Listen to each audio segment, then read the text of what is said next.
Force on the moving charge in uniform magnetic field. अच्छा बच्चों की अभी तक हमने जो सारे केसेस किए थे, बायो सावर्ट लॉ लो चाहे आप एम्पियरन सर्किटल लॉ या एम्पियर सर्किटल लॉ, उसमें हमने क्या किया था, उसमें हमने केवल एक ही चीज कंसिडर करी थी कि एक करंट कैरिंग कंडक्टर होता है, वो किस तरह से मैग्नेटिक फील्ड प्रोड्यूस करता है। एक करंट कैरिंग कंडक्टर जो होता है, एक मूविंग चार्ज जो होता है, वो मैग्नेटिक फील्ड प्रोड्यूस करता है। वो डिफरेंट डिफरेंट केसेस हमने लिए थे। अब यहाँ पे हमको क्या करना है, हमको ऑलरेडी एक यूनिफॉर्म मैग्नेटिक फील्ड पता है, मतलब already we have the uniform magnetic field. अब उस यूनिफॉर्म मैग्नेटिक फील्ड के अंदर अगर कोई चार्ज मूव करता है, we have the uniform magnetic field, जैसे ये क्रॉस करके रखा है, तो हमारे पास अब मैग्नेटिक फील्ड ऑलरेडी अवेलेबल है। In that media, in that magnetic field अगर कोई चार्ज मूव करता है तो उस चार्ज पे क्या होगा, मैग्नेटिक फोर्स एक्ट करेगा। तो उसी फोर्स को हमको कैलकुलेट करना है, ठीक है ना। तो फर्स्ट केस अपन डिस्कस करते हैं कि suppose we have one uniform magnetic field. ये जो क्रॉस मैग्नेटिक फील्ड होता है, क्रॉस का मतलब होता है the field is inside of the paper. Cross का मतलब क्या होता है, द मैग्नेटिक फील्ड और एनी इलेक्ट्रिक फील्ड और मैग्नेटिक फील्ड जो भी होगा वो इनसाइड ऑफ द पेपर होगा। अगर हम डॉट लगाते हैं बच्चों, तो डॉट का मतलब क्या होगा, आउटसाइड ऑफ द पेपर, हाँ आउटवर्ड ऑफ द पेपर। तो ये चीज याद रखना कि एग्जाम में आपको ये बताएगा नहीं कि इनसाइड है या आउटसाइड, आपको ये मान के चलना कि क्रॉस का मतलब इनसाइड होता है, और अगर डॉट लगा देते हैं इस तरह से तो ये आउटसाइड होगा। अब इसमें देखो, अगर किसी मैग्नेटिक फील्ड में अगर कोई चार्ज को अगर आप स्टेशनरी रखोगे, चार्ज को अगर आप स्टेशनरी प्लेस करोगे या अगर वो मूव नहीं कर रहा है, तो उसका वेलोसिटी जीरो होगा, ठीक है। वेलोसिटी जीरो होगा तो उस चार्ज पे किसी भी टाइप का फोर्स एक्ट नहीं करेगा। मतलब ये हुआ कि अगर किसी भी चार्ज पार्टिकल को यूनिफॉर्म मैग्नेटिक फील्ड में प्लेस करते हैं, स्टेशनरी है वो, तो उस पर कोई भी फोर्स एक्ट नहीं करेगा। बट फोर्स एक्ट कब करेगा, जब ये चार्ज मूव करता है। Suppose this is the charge which is moving with v velocity in that direction. अगर इसके इस डायरेक्शन में अगर मूव करेगा तभी इसके ऊपर फोर्स एक्ट करेगा। और फोर्स की डायरेक्शन क्या होगी, फोर्स की डायरेक्शन ना तो वेलोसिटी की डायरेक्शन में होगी ना मैग्नेटिक फील्ड की डायरेक्शन में होगी। जो फोर्स की डायरेक्शन होगी वो मैग्नेटिक फील्ड के भी परपेंडिकुलर होगी और वेलोसिटी के भी परपेंडिकुलर होगी। बट इलेक्ट्रिक फील्ड में क्या होता है, इलेक्ट्रिक फील्ड के का अगर कंपेयर करें तो इलेक्ट्रिक फील्ड में अगर कोई चार्ज को हम प्लेस करते हैं, स्टेशनरी भी है, तो भी उसके ऊपर फोर्स लगता है force, that force is QE। कोई चार्ज अगर आप स्टेशनरी प्लेस करते हो इलेक्ट्रिक फील्ड में तब भी उस पर फोर्स लगता है। बट किसी चार्ज पर अगर आपने मैग्नेटिक फील्ड में स्टेशनरी प्लेस किया है तो इस पर कोई भी फोर्स एक्ट नहीं करेगा। फोर्स को एक्ट करने के लिए उसका कोई ना कोई वेलोसिटी होना चाहिए। ये वेलोसिटी होगा तभी इसके अंदर फोर्स एक्ट करेगा। और फोर्स की जो डायरेक्शन होगी वो ना तो वेलोसिटी की डायरेक्शन में होगी ना मैग्नेटिक फील्ड की डायरेक्शन में। इसकी जो डायरेक्शन होगी वो वेलोसिटी के भी परपेंडिकुलर होगी और मैग्नेटिक फील्ड के भी परपेंडिकुलर होगी। अच्छा, तो ये जो फोर्स है, that force is given by this formula F is equal to Q V cross B। F is a force acting on a charge particle, Q magnitude of the charge, V the velocity of the charge, and B magnetic field of the charge, sorry magnetic field जो भी आपने apply किया है। Okay, तो इसी cross product है तो आप अगर इसका मैग्नीट्यूड लिखे केवल, ये बच्चों ध्यान रखिएगा ये है वेक्टर फॉर्म में, तो इसके अंदर डायरेक्शन ऑलरेडी इंक्लूड है। अगर आपको केवल इसका मैग्नीट्यूड लिखना है तो आप लिखोगे F is equal to QVB sine theta. Okay, theta is the angle between V and B। V and B के बीच में जो एंगल होगा उसको हम थीटा से रिप्रेजेंट करेंगे। ओके, V एंड B के बीच में जो एंगल होगा उसको हम थीटा से रिप्रेजेंट करेंगे। अब इसमें एक बच्चों एक ध्यान देने की बात है कि ये जो फोर्स है ये जीरो कब कब हो सकता है, ये फोर्स जीरो कब कब हो सकता है। आपकी लेफ्ट हैंड साइड जो है ना वो फोर्स की है, तो ये फोर्स जीरो कब कब, हाँ देखो देखो हम लाइन से बात करते हैं डायरेक्शन। हाँ, एक देखो हम लाइन से बात करते हैं, एक पहले बात करते हैं क्यू की। अगर कोई पार्टिकल है, अनचार्ज पार्टिकल है, तो अनचार्ज पार्टिकल मैग्नेटिक फील्ड के अंदर होगा तो इसके ऊपर फोर्स नहीं लगेगा, कोई ना कोई चार्ज की वैल्यू होनी चाहिए। ठीक है, तो इसका मतलब कोई न्यूट्रॉन हो गया या कोई अनचार्ज मॉलिक्यूल अगर मूव करता है तो उस पर के ऊपर मैग्नेटिक फोर्स एक्ट नहीं करेगा, तो चार्ज की कुछ न कुछ वैल्यू होनी चाहिए। सेकंड देखो वेलोसिटी, अगर वेलोसिटी जीरो हुआ तो भी आपका फोर्स जीरो हो जाएगा। तो इसका मतलब हो गया कि चार्ज है बट वो चार्ज मूव भी करना चाहिए। क्या करना चाहिए? चार्ज है हमारे पास बट वो चार्ज मूव भी करना चाहिए। ठीक है। थर्ड, आपके पास मैग्नेटिक फील्ड होना चाहिए, मैग्नेटिक फील्ड नहीं होगा तो फोर्स भी एक्ट नहीं करेगा। और चौथा, ये इंपॉर्टेंट चीज है ये आपकी थीटा। थीटा का मतलब हो गया कि अगर थीटा आपका जीरो हुआ, इसका मतलब हो गया कि सपोज करो कि मैग्नेटिक फील्ड आपका एक्स एक्सिस की तरफ है, अगर चार्ज पार्टिकल भी इधर ही मूव कर रहा है तो दोनों के बीच में एंगल कितना हुआ? 0 डिग्री। अच्छा, चार्ज पार्टिकल अगर अपोजिट मूव करता है तो एंगल हो गया 180 डिग्री। 180 डिग्री। तो इन दोनों केसेस के अंदर क्या होगा, इसके ऊपर कोई फोर्स एक्ट नहीं करेगा, क्योंकि साइन 0 और साइन 180 की वैल्यू 0 ही होती है। सो दैट इज वाई कोई चार्ज पार्टिकल पे मैग्नेटिक फोर्स की नेसेसरी कंडीशन ये है कि उसका एंगल 0 और 180 डिग्री नहीं होना चाहिए, मतलब वो पैरेलल और एंटी पैरेलल मूव नहीं करनी चाहिए। बाकी किसी भी एंगल पे मूव करेंगे तो उस पर मैग्नेटिक फोर्स एक्ट करेगा। क्लियर? और मैक्सिमम मैग्नेटिक फोर्स कब एक्ट करेगा? मैक्सिमम मैग्नेटिक फोर्स से तभी एक्ट करेगा परपेंडिकुलर हो। जब आपका थीटा 90 डिग्री हो या मैग्नेटिक फील्ड एंड वेलोसिटी के बीच में 90 डिग्री का एंगल बनना चाहिए। दोनों के बीच में 90 डिग्री का एंगल होगा तभी आपका जो फोर्स होगा वो मैक्सिमम लगेगा। मिनिमम कब लगेगा? मिनिमम लगेगा जब 0 डिग्री होगा, और मैक्सिमम कब लगेगा? जब 90 डिग्री का एंगल होगा। ठीक है ना? तो इस फॉर्मूला एंगल 270 हुआ तो 270 हुआ तो भी वही बात है। देखना, 270 का मतलब होता है कि आपको पता है, मैथ्स वाले हो तो आपको ज्यादा डिस्कस करने की बात ही नहीं है कि अगर मैं ये जो होती है आपका, ये फर्स्ट क्वाड्रेंट होता है, ये आपका 90 डिग्री हो गया, ये 180 डिग्री हो गया, तो ये 270 डिग्री हो गया, है ना? डायग्राम देख पा रहे हैं? तो ये हो गया आपका मैग्नेटिक फील्ड, ये आपका V हो गया। तो 90 डिग्री और 90 डिग्री एंड 270 डिग्री में डिफरेंस क्या है? आपकी डायरेक्शन जस्ट तो माइनस हो जाएगा कि 90 डिग्री पे जो फोर्स लगता है वो 270 डिग्री पे उसका अपोजिट लग जाएगा। ठीक है? मैग्नीट्यूड वही रहेगा, क्योंकि साइन 270 डिग्री और साइन 90 डिग्री जो है वो एक में होता है 1 और दूसरे में होता है -1। साइन 270 डिग्री कितना होता है? -1। हाँ, और साइन 90 डिग्री 1 होता है। सो दैट इज वाई अगर 270 डिग्री पे हुआ तो फोर्स एक्ट करेगा बट उसका अपोजिट फोर्स एक्ट करेगा। ठीक है ना? तो ये फॉर्मूला याद रखिएगा बच्चों। और फोर्स एक्ट कभी करेगा?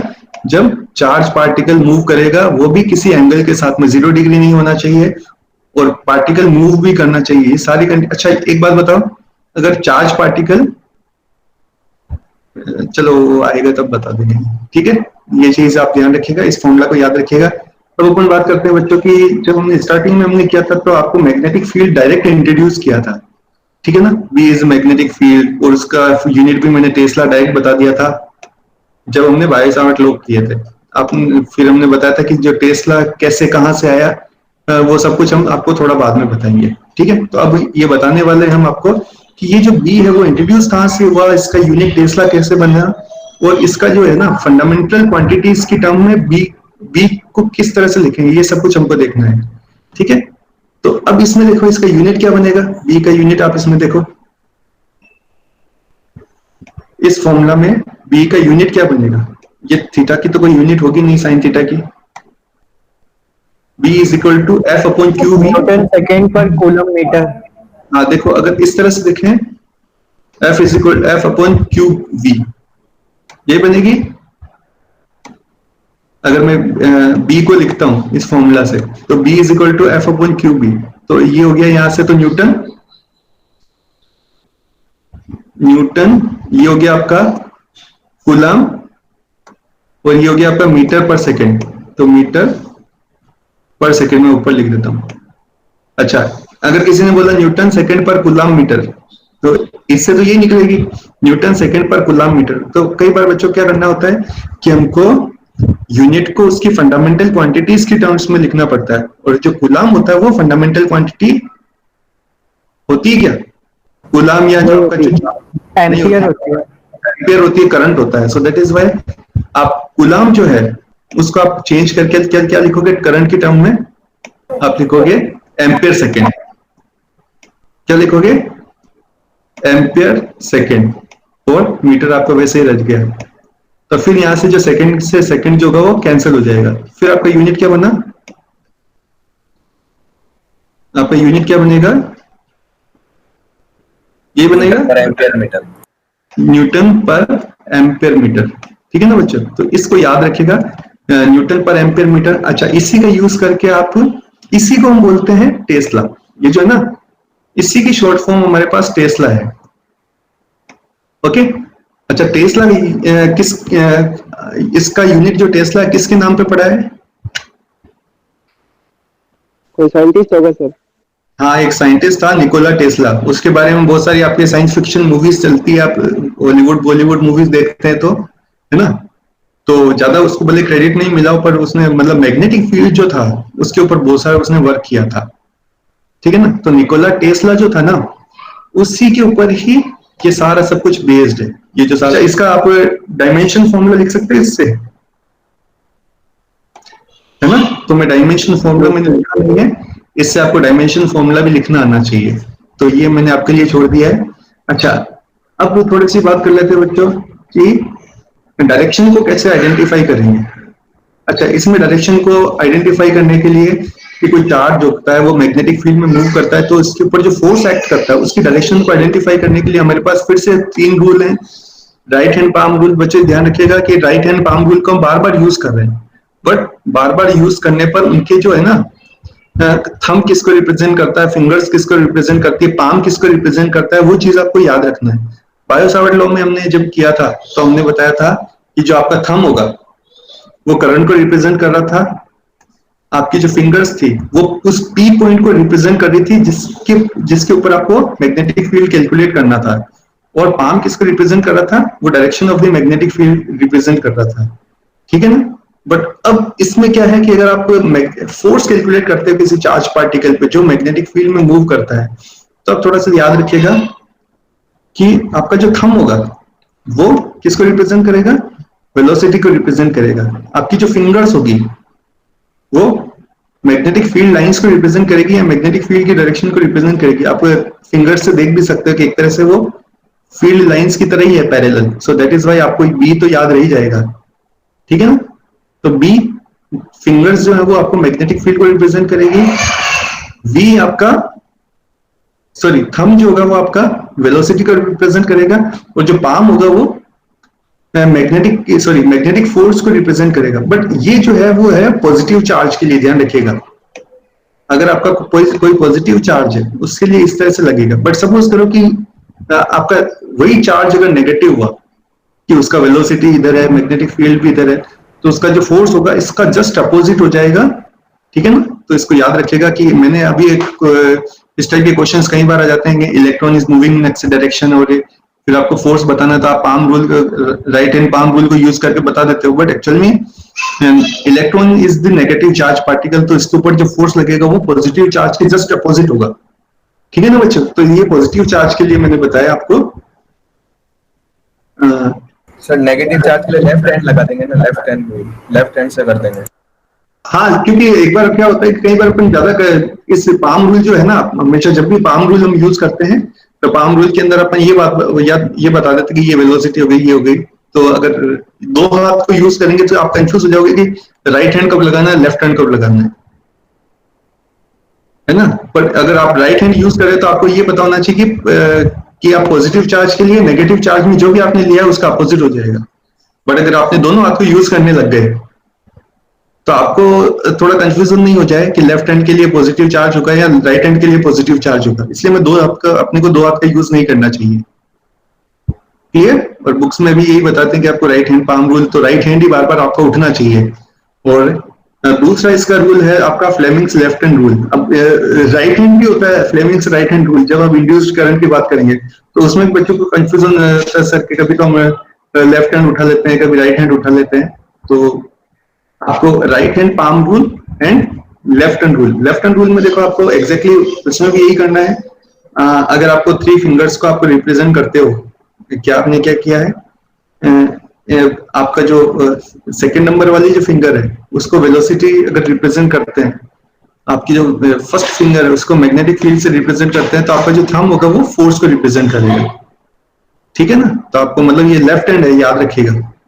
और ये किसके लिए बताया, ये भी फिर से हमने पॉजिटिव चार्ज के लिए ही लिखा है। ये अगर इसी जगह अगर नेगेटिव चार्ज हो गया तो हमको क्या करना पड़ेगा कि जो भी फोर्स की डायरेक्शन जो ये बता रहा है उसका जस्ट अपोजिट इसकी डायरेक्शन हो जाएगी। क्लियर? तो आप इसका यूज करके आप ये करोगे, अगर वेक्टर फॉर्म में आपको गिवन है तो इसकी डायरेक्शन जो होगी वो आप इस फॉर्मूला से बताओगे, v क्रॉस b की डायरेक्शन इससे बताओगे। मतलब v से b की तरफ। अच्छा एक छोटा सा एक टास्क देते हैं, सपोज करो कि ये v है और ये आपका मैग्नेटिक फील्ड है b, एक पॉजिटिव चार्ज मूव कर रहा है। ठीक है, बताओ इसमें डायरेक्शन क्या होगी? डायरेक्शन कहाँ होगी मैग्नेटिक फील्ड की? डाउनवर्ड। डाउनवर्ड। डाउनवर्ड कैसे पता पड़ा आपको? डाउनवर्ड देखो ये बच्चों, मैंने क्या किया कि ये जो v है वो एक्स एक्सेस की तरफ ले लो, चलो ठीक है ना। ये है आपका, मतलब इस तरह से लिखा है हमने, ये v और ये b। तो इसमें ध्यान रखना कि जो फोर्स लगेगा वो v के भी परपेंडिकुलर होगा और b के भी परपेंडिकुलर होगा, दोनों के परपेंडिकुलर होगा, मतलब किसी के एक की डायरेक्शन में कभी नहीं होगा। ध्यान रखना ये चीज।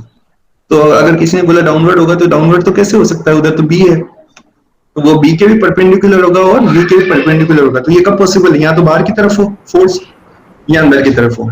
ठीक है ना? तो आप पाम रूल को यूज करके देखो, पाम रूल में ये डायरेक्शन क्या बताएगा आपको? इनसाइड। इनसाइड होगा। कैसे होगा इनसाइड? हाँ इनसाइड होगा। अगर आपको पाम को किस तरह से रखना पड़ेगा, आपको पाम को इस तरह से रखना पड़ेगा, मेरे को देख पाओगे? ये इस तरह से है ना, ये वेलोसिटी को रिप्रेजेंट करेगा। और यहाँ तो आप अगर इसमें प्रॉब्लम आती है तो आप इसको यूज कर लो। किसको? किसको? क्रॉस प्रोडक्ट वाले रूल को। हाँ, क्रॉस प्रोडक्ट वाले रूल को यूज कर लो। अगर आप v से b की तरफ मूव करते हो तो क्लॉकवाइज अगर आपकी आइज मूव करती है तो वो होगा आपका इनवर्ड, और एंटी क्लॉकवाइज मूव करती है तो वो आपका आउटवर्ड होगा। ठीक है ना? तो आप अगर इस तरफ करते हो, ये देखो v से b की तरफ मूव किया हूं मैं, तो मैं क्लॉकवाइज गया हूं या एंटी क्लॉकवाइज गया हूं? क्लॉकवाइज। क्लॉकवाइज गया है, तो क्लॉकवाइज गया है तो इसका मतलब जो फोर्स होगा वो इनवर्ड होगा। ठीक है ना? और अगर इसका उल्टा करते हो तो फिर आपका, अगर उल्टा आ जाता है तो एंटी क्लॉकवाइज हो जाएगा। जैसे सपोज करो एक केस और ले लेते हैं हम, इसी केस में आपका ये जो जैसे ऊपर वाला केस ही ले लेते हैं, चलो ये देखो, इसके अंदर अगर आपको आइडेंटिफाई करना है तो बी तो अंदर की तरफ है, देखो ये बी है ना, ये जो बताया मैंने, क्रॉस का मतलब इनवर्ड होता है, तो क्रॉस को इनवर्ड किया है मैंने, तो अगर मैं वी से बी की तरफ जाता हूं तो ऑब्जर्वर के लिए क्लॉकवाइज है या एंटी क्लॉकवाइज है? आप ऊपर की तरफ देख रहे हो ये, और ये अंदर की तरफ है, तो आप बताओ एंटी क्लॉकवाइज आपको लगेगा कि क्लॉकवाइज लगेगा? एंटी क्लॉकवाइज लगेगा। तो आप एंटी क्लॉकवाइज लगेगा, इसलिए इसीलिए जो फोर्स होगा वो आउटवर्ड होगा, आपका ऊपर की तरफ हो, बाहर की तरफ होगा। ठीक है ना? तो रूल्स आपके पास बहुत सारे हैं, आप चाहें तो पाम रूल यूज कर लो। ठीक है? अगर आप चाहें तो इसका लेफ्ट हैंड रूल यूज कर लो, और यहाँ चाहे तो आप आपका जो क्रॉस प्रोडक्ट वाला जो रूल है, एक्चुअल में ये क्रॉस प्रोडक्ट ही रूल है जिसको अपन अलग अलग रूल से बताने की कोशिश करते हैं। ठीक है? यहाँ तो v क्रॉस b की डायरेक्शन भी आप बता सकते हो। ठीक है? तो डायरेक्शन में मेरे को नहीं लगता कि आपको कुछ प्रॉब्लम होगी। अच्छा, अब बात करते हैं अपन डेफिनेशन ऑफ मैग्नेटिक फील्ड की। अभी तक हमने डेफिनेशन को मैंने 11th क्लास में बताया था कि आपको अगर किसी को डिफाइन करना हो तो डिफाइन करने का तरीका बहुत सिंपल है। आपको क्या करना पड़ेगा, f का फॉर्मूला सपोज करो तो q v भी sin थीटा, आपको क्या करना पड़ेगा, q को भी 1 कर दो, v को भी 1 कर दो, sin थीटा को भी 1 कर दो, तो आपका f is equal to b बन जाएगा। ठीक है ना? अब इसी को आपको अपने वर्ड्स में रिप्रेजेंट करना है, इसी को आपको अपने वर्ड में लिखना आना चाहिए। 1 कूलम चार्ज, तो आपने q को 1 लिख दिया, is moving with velocity 1 metre पर सेकेंड, तो आपने v का भी 1 कर दिया, perpendicular to magnetic field b, तो आपने साइन थीटा को 1 कब करोगे, जब आपका थीटा 90 डिग्री होगा, तभी आपका क्या होगा, साइन थीटा 1 होगा। तो एग्जैक्टली हमने फिर से ये किया है। इसकी डेफिनेशन बहुत सिंपल है बच्चों की डेफिनेशन, इस फॉर्मूला को देख के आपको डेफिनेशन लिखना आना चाहिए।